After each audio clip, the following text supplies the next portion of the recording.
आप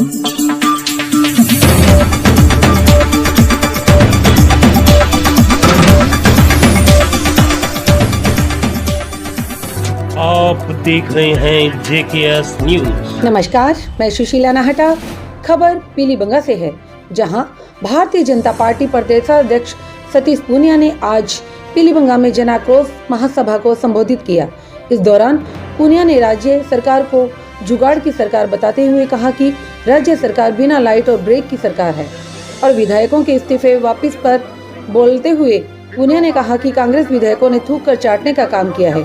इसके अलावा उन्होंने किसान कर्ज माफी, पेपर लीक, भ्रष्टाचार, दलित और महिला अत्याचार के मामले को उठाते हुए कहा कि राज्य की जनता कांग्रेस सरकार से त्रस्त हो चुकी है। इसके बाद पत्रकारों से बातचीत करते हुए पूनिया ने कहा कि जन आक्रोश यात्रा को राज्य में भारी समर्थन मिला है और कांग्रेस की भारत जोड़ो यात्रा एक ढकोसला है और अब भारत जोड़ो यात्रा के समापन पर विपक्षी पार्टियां उनके साथ नहीं आ रही क्योंकि भानुमति का कुनबा बिखर रहा है। इसके अलावा उन्होंने कहा कि अगले विधानसभा चुनाव में भारतीय जनता पार्टी राजस्थान में 180 से ज्यादा विधानसभा सीटों पर जीत दर्ज करेगी और जन आक्रोश यात्रा भी राजस्थान में भारतीय जनता पार्टी की जीत में अहम भूमिका निभाएगी। Bureau report, JKS news, Pilibanga.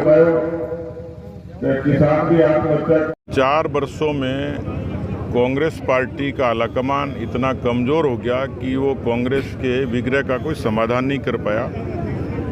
उनका तो कुछ बिगड़ेगा नहीं बिगड़ेगा, लेकिन 4 सालों में राजस्थान की आवाम को तकलीफ हुई।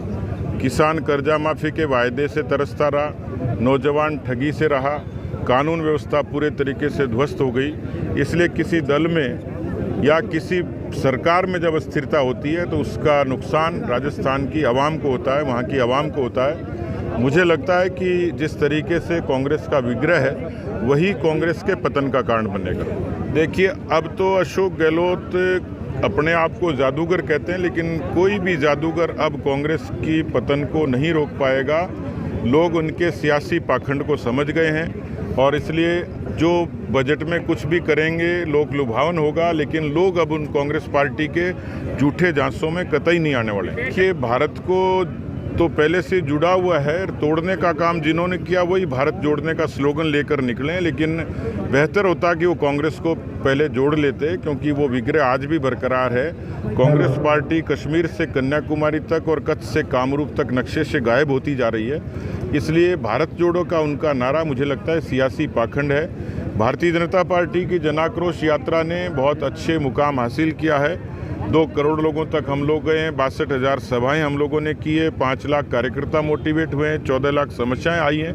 कुल मिलाकर जन आक्रोश यात्रा के बारे में इतना कह सकता हूं कि 2023 में सत्ता बदलने का जो बड़ा कारण है वो जन आक्रोश यात्रा ही बने। 176 जगह पर भारतीय जनता पार्टी लोकसभा के 2019 चुनाव में ऑलरेडी लीड कर चुकी है और इसलिए ये जो आंकड़ा है ये आत्मविश्वास का, भरोसे का और कांग्रेस की दुर्गति के कारण उत्पन्न हुआ आंकड़ा है। ये बढ़ेगी भी नहीं। भानुमति का कुनबा कितने दिन टिकेगा?